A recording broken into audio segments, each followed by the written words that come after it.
3 Studios.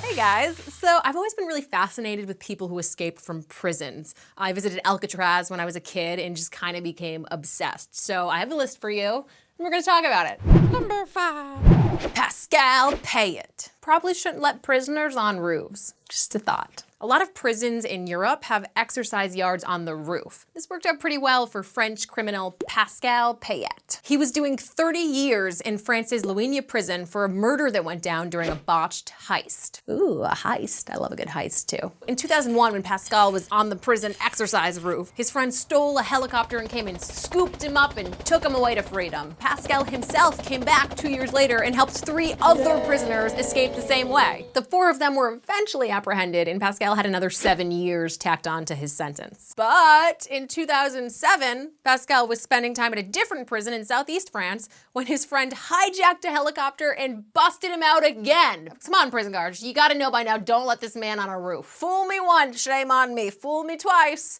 You got a hijacked helicopter and some prisoners in the air. Number 4. Frank Abagnale, aka Leonardo DiCaprio. Catch me if you can. You gotta be a pretty good con artist to have Leonardo DiCaprio play you in a movie, so hashtag con goals. In 1971, while awaiting trial for a forgery charge at the Federal Detention Center of Atlanta, he convinced officers that he was actually an undercover FBI agent, and he was there investigating prison safety and human rights abuse claims. To be fair, this was a real thing that was going on at the prison at this time, and 2 employees had recently been fired due to these types of investigations. But our friend Frank here was not doing any investigating. He gave some guards a fake FBI business card that his friend had smuggled in, and he told the guards that he needed to speak to the agent on the card. The guards called the number on the card, and obviously it did not go to the FBI. It went to a payphone in an Atlanta shopping mall. His friend, waiting by the payphone, answered and pretended to be an FBI receptionist, and she set up this fake meeting between Frank and the alleged FBI officer that he was calling. Then his friend showed up at the prison pretending to be an FBI agent, and the guards let Frank walk right through the prison gate and into her FBI car. But Frank was arrested a few weeks later by 2 NYPD officers when he walked past their unmarked police car. Unmarked cars will get you every time. Number 3.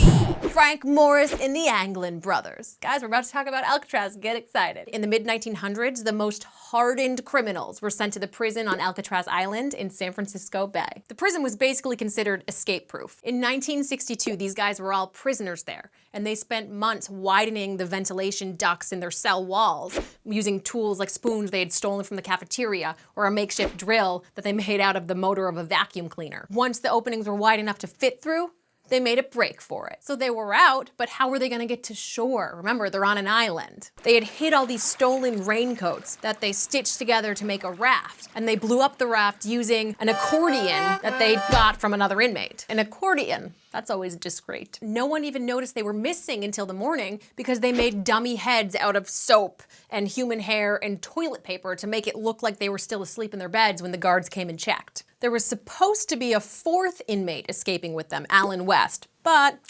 Alan made his opening too narrow, and when he tried to squeeze through, it took him too long and the others had already left without him. Aw, poor prisoner Alan. And it's only because of Alan's testimony that we know the details of the escape plan. Alan, nobody likes a rat.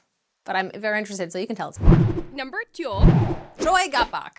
Yoga is practical for many reasons. Choi Gappak was arrested on suspicions of robbery and held in a police station in South Korea. He had been practicing yoga for 23 years, and it came in handy. After 5 days in his cell, he decided to finally make a break for it, and he squeezed his 5'4" self through the food slot at the bottom of the cell door. This is downward food slot prison escape. The slot was less than 6 inches tall and 18 inches wide, and he slid through there in like 34 seconds. Apparently he made his escape while prison guards were sleeping. So that's a pretty small space to squeeze through. So naturally, I decided to see if I can do it. Okay, here we go.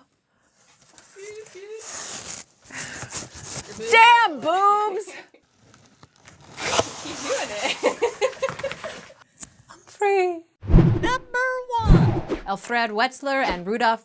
This might be the most significant prison escape of all time. In 1944, Wetzler and Rudolph escaped from Nazi death camp Auschwitz. They hid in a woodpile on the campgrounds for 3 days while the guards searched the area. Other inmates even doused the woodpile with gasoline and tobacco so the guard dogs wouldn't smell them. After 4 nights of hiding out in the wood, the men put on stolen suits and coats and trekked 80 miles to the Slovakian border. This escape is so incredible, not just because these guys escaped one of the most infamous Nazi death camps, but because it was their escape that led to the rest of the world learning about the horrors that were occurring inside these camps. The 2 guys had written detailed reports about the death camp, where the guards lived, where the gas chambers were. They even managed to steal a label from Zyklon B, the substance they used to kill so many people. This was the first piece of credible proof that the Allies had about what was going on at Auschwitz, and it led to the strategic bombing of Nazi housing on the camp. 120,000 Jewish lives are thought to have been saved as a result of this escape.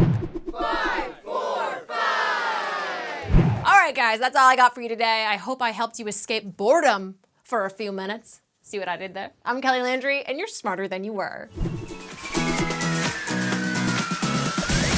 Thank you for watching this Equals 3 Studios production. To watch another episode, click here. Also, don't forget to subscribe. And now, I throw up.